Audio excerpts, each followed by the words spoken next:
আসসালামু আলাইকুম। আমরা বাংলাদেশের মানুষ বীরের জাতি, এটা তো আমরা ছোটোবেলা থেকে খাতা বই পুস্তকে পড়ে আসছি। তো বীরের জাতি খাতা কলমে শুনে বাস্তবে আমাদেরকে কুত্তার ছানা বানায় রাখছে সারা দুনিয়াতে। আজকে সকালে আপনাদের রাতে, বাংলাদেশ সময় রাতে, আমি এটা যখন রেকর্ড করছি তখন আমার এখানে আবার আপনাদের সকাল, আপনারা এটা দেখবেন আপনাদের আবার রাতে। যাই হোক, তো আপনাদের রাতে, বাংলাদেশ সময় রাতে আমার এলাকার এক ছেলে ফোন করলো। সে আপনার যাবে হলো গিয়া ওমানে। তো ওমানে যাবে, তার কী যেন অত আমি বুঝিও না, কি ভিসা মিসার মেয়াদ টেয়াদ এগুলো আছে কিছু ব্যাপার, তার যাইতেই হবে, না গেলে আবার তার সে ওইখানে আর সে ঢুকতে পারবে না, অনেক বিদিক ইচ্ছা আর কি। তো এখন সে ফোন করছে মূলত আমারে কিছু টাকা পাঠানোর জন্য। খুব খারাপ অবস্থা। এটা মানে খুব লজ্জার বিষয় না। বিষয়টা হচ্ছে আমাদের দেশের যে মানুষগুলো মধ্যপ্রাচ্যে বিশেষ করে থাকে, সৌদি, দুবাই, কাতার, ওমান, বাহরাইন, তারপরে কুয়েত, এরপরে এইদিকে থাকে মালয়েশিয়া, সিঙ্গাপুর, এইসব দেশের যারা থাকে তারা ধরেন আমাদের মহাজনরা, আমাদের রাজ পরিবারের লোকজন যারা এক একজনের যারা ক্ষমতায় আসেন, তারা একটা ব্যবস্থা করে রাখছেন। ওখানে যাবা, গিয়া খালি টাকা পয়সা পাঠাবা, তোমার টাকা আমরা বসে বসা, এরপরে এটারই আবার পাঠাবো আমরা বিভিন্ন দেশে। তো ওনারা এই মধ্যপ্রাচ্যের যে মানুষগুলো, এই মানুষগুলোর ধরেন কেউ 5 বছর, 10 বছর, 15 বছর বিদেশে থাকে। আমি নিজে চোখেই দেখেছি অনেক মানুষ এরকম। সেই ছোটোবেলায় দেখতাম যে যেত, তারপরে অনেক দিন, 5 বছর, 6 বছর পরে, 10 বছর পরেও দেশে এসেছে। মানে চেহারাই চেঞ্জ হয়ে গিয়েছে পুরো। ধরেন একদম ইয়াং বয়সে গিয়েছে, তারপরে মানে আমাদের মতো এরকম আধা পাকা দাড়ি, এর চেয়ে আরও বয়স্ক হয়ে তারপরে দেশে ফিরেছে, এরকম দেখেছি। এখন এই মানুষগুলো কিন্তু এই এত কষ্ট করে তারপরে দেশে আসে না, দেশ থেকে আবার যখন যাওয়ার যখন সময় হয়, তখন তার পকেটে কোনো টাকাই থাকে না। আমার এক খুব ক্লোজ ফ্রেন্ড আছে, ওর নাম হচ্ছে, দেখেন নামটা না বলি, ও প্রথমে আসে, তারপরে মনে করেন যে গোল্ডিপ খাইতো। তো গ্রামে তো গোল্ডিপ সিগারেট অত পাওয়া যেত না, আবার বাজার থেকে তারপরে গোল্ডিপ আইনা তারপরে খাইতো। এরপরে খাওয়া শুরু করলো নেভি, তারপরে আরেকটা কি যেন 50 পয়সার একটা কি সিগারেট, রেড না কি যেন একটা সিগারেট ছিল। এরপরে বিড়িও মানুষের কাছে চায়া খাইতো 2-3 দিন পরে, বুঝছেন। মানে 2-3 মাস যে সে দেশে থাকতো, প্রথম 15 দিন তার একটু ভাবসাব নিয়ে তারপরে চলতো, এরপরে মানে থাকতো না কিছুই। এবং এই যে কদিন সে সিগারেট খাইতো না, পাশে যায় লোকজন বসে থাকে, একটা সিগারেট দিয়ে কিনে, হ্যাঁ, এরপর ওর পকেটে যখন আবার নাই, তখন কিন্তু কেউ খোঁজ নেয় না। এটাই আমাদের এই নিম্ন আয়ের যারা বিভিন্ন লেবার ভিসাগুলোতে যারা বাইরে আসেন, এই লেবার ভিসার মানুষগুলোর সবার পরিণতি প্রায় একই রকম। কেউ খুবই কদাচিৎ কিছু মানুষ আছে খুব ভালো ভিসায়, সেখানে গিয়ে খুব ভালো একজন মালিকের আন্ডারে কাজ পেয়েছে, সেটাতে ভালো টাকা পয়সা কামায়, এগুলোর রেয়ার কেস। এখন এই মানুষগুলোর আপনি সেখানে যায়, আসার সময় তার পকেটে টাকা নেই, সে যাওয়ার সময় এই যে এই মুহূর্তে এখন মধ্যপ্রাচ্যে যেই যুদ্ধটা চলছে, মধ্যপ্রাচ্যে আমাদের দেশের সবচেয়ে বেশি মানুষ থাকে, এটা তো আমাদের দেশের সরকার, আমাদের মন্ত্রণালয়, কেউ না জানে না এরকম তো না, সবাই জানে যে এটা আমাদের সবচেয়ে বড় খাত। এবং প্রতিদিনই টিভি পত্রিকাতেও দেখছি সেই জিনিসগুলো, যে তাদের কেউ জানে না জেনে বিমানবন্দরে এসে বসে আছে, বিমানবন্দর থেকে তারপরে একদিন রেখে তারপরে বলছে যে কয়েক ঘন্টা বসা রেখে না, তোমার বাতিল। এরপরে আবার তারা টানায় দেওয়া শুরু করলো। এখন ভাই, প্রথম কথা হচ্ছে যেটা, সেটা হচ্ছে আমি একটা বীরের জাতি, এরকম এক বালের বীরের জাতির একমাত্র জাতি আমরা। এই মধ্যপ্রাচ্যের বিশাল যুদ্ধটার মাঝখানে সব দেশ তার দেশের নাগরিকদেরকে বলছে কি, খুব দ্রুত আমার ওই দেশ ছাড়ো। এখন যুক্তরাষ্ট্র সব শেষ যেটা বলেছে, যে তার 13টা না 14টা দেশ থেকে তার সব নাগরিকদেরকে সে নিয়ে আসার ব্যবস্থা করেছে, সব চলে আসতে বলা হয়েছে। যারা ওইখানকার নাগরিক, এরকম আমি দুবাইয়ের দেখলাম, এখানে অনেক মানুষ আছে ওদের দেশের নাগরিক, ওরা নিজস্ব বিমানে করে চলে যাচ্ছে অন্যান্য দেশে। আপনি মিসাইলগুলো দেখেন, নিউজে পত্রিকায় যে নিউজগুলো আপনি দেখবেন, সেখানে দেখবেন মনে হয় যেন ওটা বাংলাদেশ। আমি বাংলাদেশের মিডিয়া না, খালি অন্য মিডিয়াতেও ওই মিসাইলের ওইখানে সে সাউন্ড শুনছি, বাংলাদেশের মানুষ, মানে বাংলাদেশের মানুষের জীবনের কত মানে মূল্য কত কম চিন্তা করেন। সেখানে যেখানে মিসাইল পড়ছে ওইখানে বাঙালি দৌড়াচ্ছে, কথা বলছে, ফান করছে। আমাদের দেশের মানুষ ওইখানে পড়ে আছে এবং এখনও যাচ্ছে। আচ্ছা, আমার দেশের মানে যারা সরকার, মানে আমি ধরেন তারেক রহমান তো অল্প কয়েকদিন হলো ক্ষমতায়, আমি ওনাকে দোষ দিচ্ছি না, মানে এটা তো ইটস বিন 54 ইয়ার্স, আমি তো একদিন আর 2 দিনের ব্যাপার না। তো 54 ইয়ার্স আপনি এই একটা কিছু বের করা সম্ভব হয় নাই। আমাদের একজন প্রতিমন্ত্রী, হ্যাঁ, বিকাশ নুরু এসে তারপরে ঘোষণা দিয়েছে, বিশাল এক ঘোষণা, ওরে নোবেল প্রাইজ দেওয়া হবে সামনের বার। ও ঘোষণা দিছে এখন থেকে প্রবাসীরা মারা গেলে ফ্রি পয়সায় তারপরে নিয়ে আসা হবে। বেটা, তোর মতো বিকাশের টাকা চাঁদা তোর প্যাডে লাথি দিলে এখনও আমার বিকাশের টাকা বের হবে। তাহলে আমরা আমেরিকা থেকে আমার বন্ধু বান্ধব পরিচিত ব্যবসায়ীরা মিলে যত টাকা তোর উঠেছে, ওই লাথি দিলে এখনও তোর প্যাটে ওই টাকা। ফকিন্নির বাচ্চা, তুই এখানে আসছিস লাশ তারপরে নিয়ে যাইতে।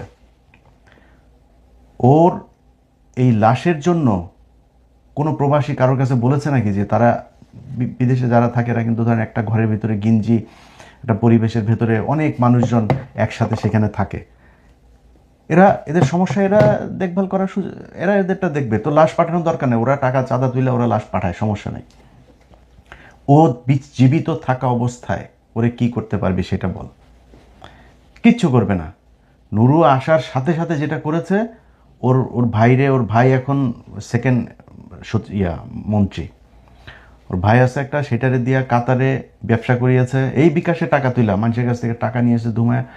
তার আরে গত 1.5 বছরে তো কামাইছে, সে ধুমায় কামাইছে। দুবাইতে তার গাড়ি ব্যবসা আছে, কাতারে ব্যবসা আছে। এখন তার ভাই দেশে, এখন সে পায়তারা করছে হইল ম্যান পাওয়ারের ব্যবসার একটা লাইসেন্স নেওয়ার জন্য। ওর এই মন্ত্রণালয়ের যে কদিন আছে সেই কদিন ওর মূল টার্গেটই থাকবে ও নিজের কত টাকা পয়সা কেমন দ্রুত কামাইতে হবে। কারণ ওরা তো যে কোনো সময় সেটা লাথি দিয়ে বার করে দিলে তো ওর আসতে পারবে না। ওর জীবনে যে এই জায়গায় আসছে, মন্ত্রী বানাইছে, এটা তো ধরেন একটা বিশেষ মুহূর্তে বিএনপির কিছু করার ছিল না, বিএনপির এদেরকে নিতে হবে। ওদিকে জামাতে এনসিপি চলে গিয়েছে, ইসলামী শাসনতন্ত্র চলে গিয়েছে, তারপর আরও প্রায় 11টা দল, বিএনপির নেওয়া লাগবে, চুক্তিবদ্ধ হয়ে তারপরে করছে। ও কিন্তু নির্বাচনও জিতে নাই, ওখানে হাসান আল মামুন নির্বাচনে জিতেছে। সে হাসান আল মামুনকে সরায় তারপর ওরে দেওয়া হয়েছে। এটা হাসান আল মামুনকে আমার কথা বিশ্বাস করার দরকার নেই, হাসান আল মামুনকে জিজ্ঞেস করেন, সে সব কিছু জানে। তাকে উপর থেকে বলে দেওয়া হয়েছে যে এটা ওরে দিতে হবে, না দিলে সমস্যা আছে। সে জিতে নাই। এখন এই যে ওনাকে এইভাবে মানে একজন আসলো মাত্র এরকম, কিন্তু এই 54 বছর ধরে আমাদের কিন্তু এই প্রবাসী ধরেন তো মন্ত্রণালয় হিসেবে জিয়াউর রহমানের সময় থেকে শুরু করে এরপরে তো কন্টিনিউয়াসলি আমাদের এই মন্ত্রণালয়টা ছিল। এই মন্ত্রণালয়ের থেকে এই যে মানুষগুলো যেতে পারছে না বিমানবন্দরে, বা যে কজন মানুষ আমার বিদেশ থেকে আসে তাদের একটা তালিকা থাকা উচিত না? আপনার একটা মন্ত্রণালয়, বিশাল মন্ত্রণালয়ের কাজ কি আপনার?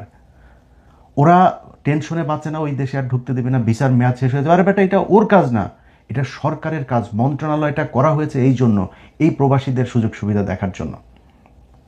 এরা ওইখান থেকে যাবে কি না যাবে, কবে যাবে, মন্ত্রণালয় ওই দেশের মন্ত্রণালয়ের সাথে কথা বলবে যে আমার দেশে তোমার শ্রমিক এই কজন আছে, তোমার দেশে এখন যাইতে পারবে না।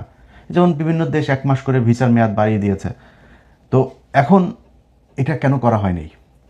তারা দেশে যখন ঢুকার সাথে সাথে আমার তালিকা থাকতে হবে কোন দেশ থেকে কতজন আসলো, তার কবে ভিসা যাবে, কবে তারে কন্টিনিউয়াসলি তার একটা নাম্বার রাখতে হবে। ওই নাম্বারে তারে কন্টিনিউয়াসলি মেসেজ পাঠাইতে হবে যে তোমার রিমাইন্ডার দিতে হবে যে তোমার এই তারিখে ভিসার মেয়াদ শেষ, তুমি বিমানের টিকিট কাটো, কবে যাবা।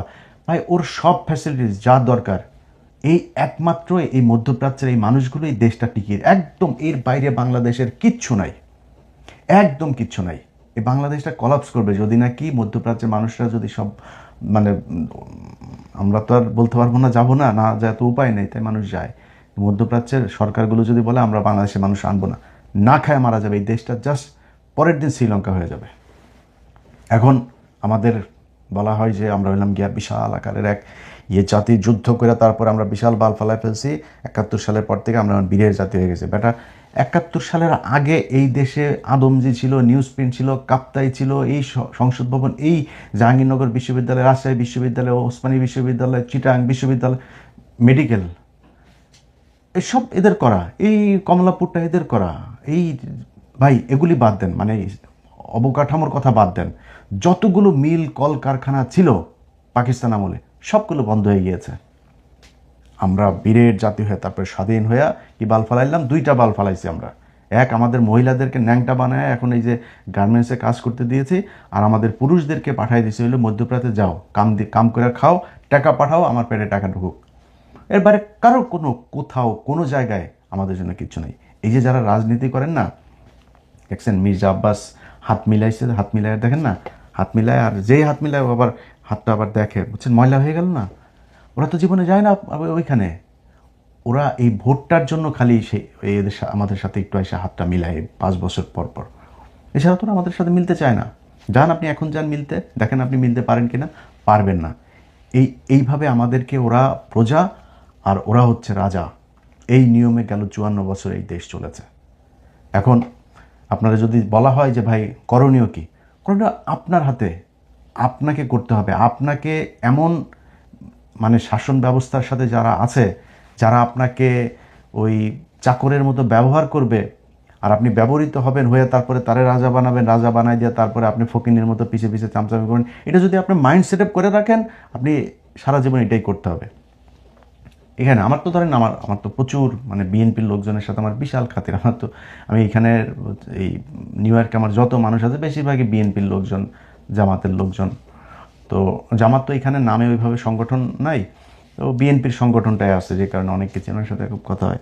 এদিন আমরা এক বাসায় গিয়েছিলাম, তো আমার সাথে ব্যাপক তর্ক, বুঝছেন, সে আমার সব বুঝাইতেছে। আমাদের বাঙালির সমস্যা হলো যে, কারণ আমি যতটুকু জানি, ধরেন আমি যখন একজন আমার চাইতে বেশি জানা মানুষের সাথে কথা বলি না, তখন আমি একদম মানে মানে বলদের মতো বসে থাকি। আমি শুনি, ওনার কাছ থেকে শিখি। কিন্তু আমাদের দেশের মানুষের স্বভাব হইল, জানুক আর না জানুক, ও সব জানে, এটা বুঝাইতে হবে।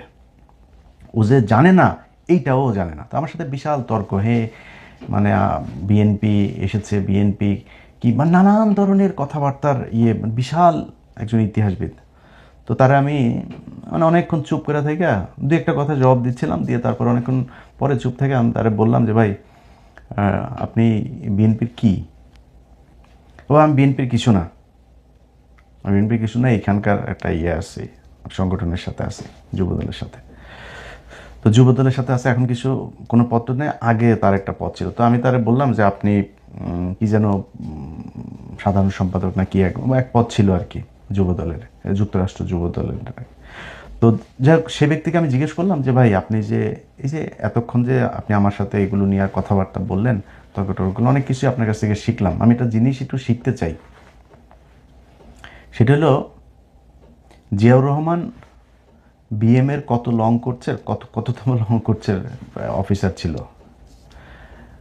তো বিএম এটা কি, ও তখন জবাবটা দিল কি শোনেন, জবাব দিল যে উনি চিটাং লং কোর্সে ছিল, লং কোর্সের চিটাং লং কোর্সে। দেন আমি যে কথাগুলো বলতেছি না, একজন আর্মি অফিসার শুনলে কিন্তু হাসবে, বুঝছেন। আমি ওনারে জিজ্ঞেস করছি জিয়াউর রহমান বিএম এ তখন ছিল না, বিএম এর কত লং কোর্সের সেটা বলার পর সে বলছে চিটাগাং লং কোর্স।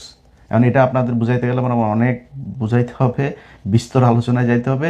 মানে আর্মির লোকজন হাসতেছে যে জিয়াউর রহমান চিটাগাং লং কোর্সের ছিল।